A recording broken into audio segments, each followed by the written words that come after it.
Hi welcome to our brand new channel जिसका नाम है जेन्युइन बंदा।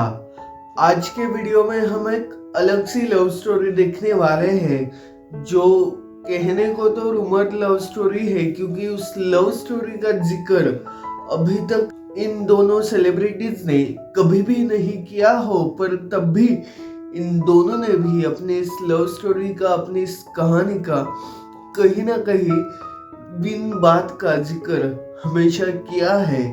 आज के वीडियो में हम बात करने वाले हैं एक्टर अनन्या पांडे और ईशान खट्टर, इन दोनों की रियल लाइफ लव स्टोरी के बारे में। इन दोनों की लव स्टोरी के बारे में बात करने से पहले एक छोटी सी रिक्वेस्ट है।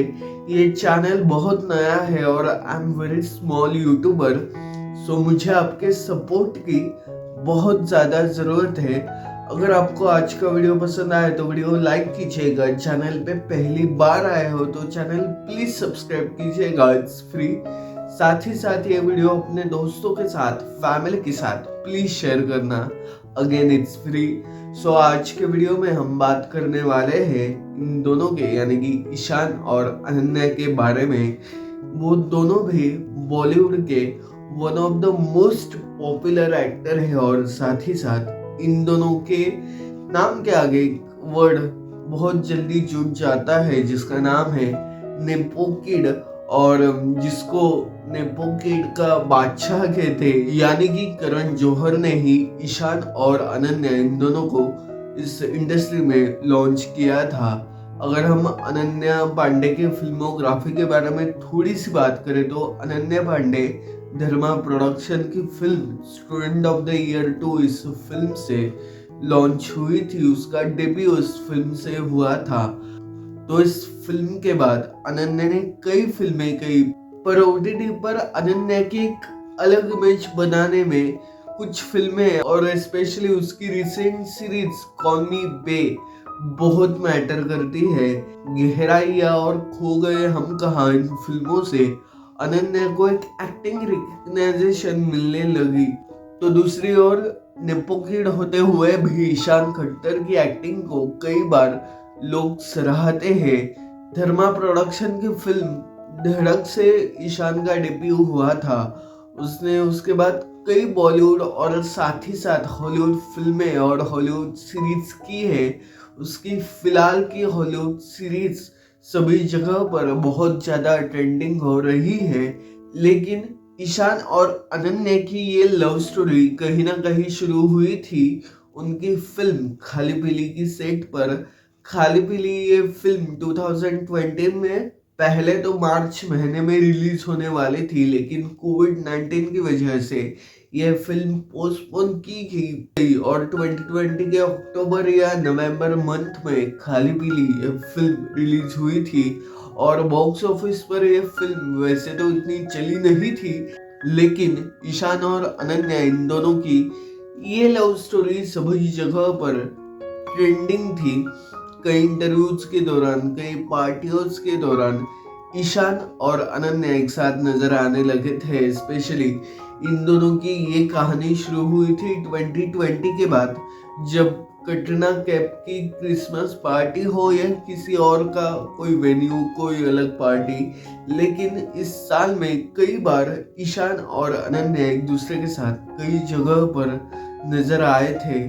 खाली पीली इस फिल्म के प्रमोशन के दौरान गोवा में ईशान और अनन्या एक दूसरे के साथ बहुत टाइम स्पेंड कर रहे थे और इंस्टाग्राम की कई तस्वीरों में इन दोनों ने एक दूसरे को कई बार मेंशन किया था। एक दूसरे की कई पिक्चर्स इन दोनों ने एक दूसरे के खींचे थे। तो इन दोनों का ये जिंजी सा रिश्ता सभी लोगों को बहुत पसंद आने लगा था। ईशान और अनन्या ये दोनों भी न्यू एज स्टार्स है और इन दोनों की लाइफ के बारे में, इन दोनों की लव स्टोरी के बारे में लोगों को बहुत सी दिलचस्पी थी। लेकिन इन दोनों की ये कहानी हमेशा के लिए कभी बरकरार नहीं हो पाई। 2020 के बाद 3 सालों ही बाद ईशान और अनन्या इन दोनों का ब्रेकअप हो गया था। ब्रेकअप की कई बार अलग अलग वजह बताई जाती है। कॉफी विद करण इस one of the most popular show में अनन्या की माँ ने एक एपिसोड के दौरान कहा था कि अनन्या का ब्रेकअप इस वजह से हुआ था कि उस रिलेशनशिप में वो पूरी तरीके से इन्वॉल्व हो गई थी और शायद उसके लिए वो रिश्ता, वो रिलेशनशिप उतना सही नहीं था। दूसरी ओर कुछ इंटरव्यूज के दौरान ईशान ने ये स्टेटमेंट दिया था कि उसने उसके एक्स के ऑलमोस्ट 2 से 3 हफ्तों तक कॉल पिक नहीं की थे और कुछ दिनों बाद उन दोनों का ब्रेकअप हुआ था। और सडनली अभी कुछ दिनों पहले अनन्या पांडे एक इंटरव्यू के दौरान ये कहती है कि उसने अपने एक्स को ऑलमोस्ट 80-90 कॉल किए हैं। तो इन दोनों भी इंटरव्यूज में वैसे तो बहुत डिफरेंस था, time difference, even relationship difference, क्योंकि जिस इंटरव्यू का जिक्र मैंने अनन्या का किया उस इंटरव्यू में अनन्या ना ही ईशान के बारे में पर आदित्य रॉय कपूर के बारे में बात कर रही थी, जिसके साथ अनन्या का रिश्ता शुरू हुआ था 2023 के बाद। और कॉफी विद करण में अगेन ये रिश्ता कहीं ना कहीं कंफर्म हो गया था, पर रूमर्स की माने तो आदित्य रॉय कपूर और अनन्या पांडे ने भी फिलहाल एक दूसरे के साथ जो भी रिश्ता था वो खत्म कर दिया है। उन दोनों का ब्रेकअप हो गया है, लेकिन उन दोनों का रिश्ता तभी शुरू हुआ था जब अनन्या पांडे और ईशान खट्टर का ये रिलेशनशिप खत्म हुआ था। 2024 के दिसंबर मंथ से अनन्या की एज है 26 ईयर और ईशान की एज है 29 ईयर। और आप अनन्या का नेक्स्ट रिलेशनशिप देखें तो उसका नेक्स्ट बॉयफ्रेंड था आदित्य रॉय कपूर। आदित्य और अनन्या इन दोनों में एक बहुत बड़ी एज गैप है और कहीं ना कहीं इस रिलेशनशिप से हमें ये समझ सकते हैं कि अनन्या को अपनी जिंदगी में एक मेच्योर मैन चाहिए था, थोड़ा सा एजेड, थोड़ा सा उससे बड़ा, ना ही सिर्फ एज में तो इमोशनली भी। और शायद इसी वजह से उसका ईशान के साथ ये रिश्ता कभी हमेशा के लिए टिक नहीं पाया था और इसी वजह से इस रिश्ते के 3 सालों बाद अनन्या और ईशान इन दोनों का ब्रेकअप हो गया था। इन दोनों का ब्रेकअप होने के बाद भी कई पार्टियों के दौरान, कई इंटरव्यूज के दौरान ये दोनों एक साथ नजर आते हैं। कई जगह पर ईशान ने अनन्या की तारीफ की है as a person. Ananya is sweetheart, इस तरह की कई बातें कई इंटरव्यूज के दौरान ईशान ने कही है और कहीं ना कहीं अनकॉन्शियसली और मे बी कॉन्शियसली अनन्या और ईशान ने इन दोनों का ये एक प्रीवियस रिश्ता हमेशा एक्सेप्ट किया है। दोनों भी अपने अपने जिंदगी में आगे बढ़ने की कोशिश कर रहे हैं।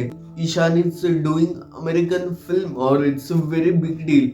तो दूसरी ओर अनन्या का बॉलीवुड करियर भी धीरे धीरे और बेटर होता जा रहा है और करियर वाइज कहीं ना कहीं ये दोनों अपने अपने जिंदगी में बहुत आगे बढ़ने की कोशिश कर रहे हैं। और जब भी इन दोनों की मुलाकात होती है तब इन दोनों के बीच एक फ्रेंडशिपली रिश्ता हमेशा नजर आता है, एक फ्रेंडशिप बॉन्ड हमेशा इन दोनों के बीच आज भी नजर आता है। और कहीं ना कहीं हर कहानी से हम कुछ ना कुछ सीखते हैं और ईशान और अनन्या की इस कहानी से शायद हम ये सीख पाए कि एक प्यार का या फिर गर्लफ्रेंड बॉयफ्रेंड या अभी कुछ भी नाम दो उस रिश्ते को, वो रिश्ता अगर हम बरकरार नहीं कर पाए तो शायद एक दोस्ती का रिश्ता, एक अलग रिश्ता हम उस इंसान के साथ कंटिन्यू कर सकते हैं। उस इंसान के साथ पूरी तरह से कांटेक्ट तोड़ने की कोई ज़रूरत नहीं होती, क्योंकि वो इंसान हमारे ज़िंदगी में एक स्पेशल इंसान होता है और उस इंसान के लिए हमारे ज़िंदगी में एक स्पेशल जगह होना बहुत ज़रूरी है, फिर चाहे वो जगह एक दोस्त की ही क्यों ना हो। और कुछ ऐसी ही दोस्त की जगह आज भी अनन्या और ईशान ने अपनी अपनी ज़िंदगी में एक दूसरे को दी हुई है। इन दोनों की कहानी शायद ना आज की जनरेशन को स्पेशली बहुत रिलेटेबल लगने वाली है, क्योंकि इस तरह आजकल एक ही इंसान के साथ शायद हम पूरी जिंदगी एक रिश्ते में नहीं रहते। कहीं ना कहीं कुछ मुकाम पर कुछ रिश्ते पीछे छूट जाते हैं, पर तब भी आगे बढ़ना बहुत ज़रूरी है। और साथ ही साथ आगे बढ़ते हुए जो इंसान पीछे छूट गया है उसे भुलाने की जरूरत नहीं है, शायद एक याद के तौर पर उसे याद रखना शायद सही है। सोया ये धरिषा, अनन्या पांडे और ईशान खट्टर का। अगर आपको आज का वीडियो पसंद आया होगा तो प्लीज वीडियो को लाइक कीजिएगा। साथ ही साथ इस चैनल पे आप पहली बार आए हो तो चैनल को प्लीज सब्सक्राइब कीजिएगा, अगेन इट्स फ्री। और इस वीडियो को अपने दोस्तों के साथ, फैमिली के साथ प्लीज शेयर कीजिएगा। आपको इस वीडियो के बाद किस कपल के बारे में वीडियो देखना है ये भी आप आज के वीडियो के कमेंट सेक्शन में लिख सकते हो। आई विल मेक श्योर कि मैं उस कपल के ऊपर नेक्स्ट वीडियो बनाने की कोशिश करूंगा। और साथ ही साथ फिर एक बार लाइक, शेयर और सब्सक्राइब प्लीज कीजिएगा, क्योंकि मैं बहुत स्मॉल यूट्यूबर हूँ फिलहाल और मुझे आप सभी के सपोर्ट की बहुत जरूरत है। सो या that's it for the video. आपण भेटूया पुढल्या व्हिडिओ, तोपर्यंत टेक केअर.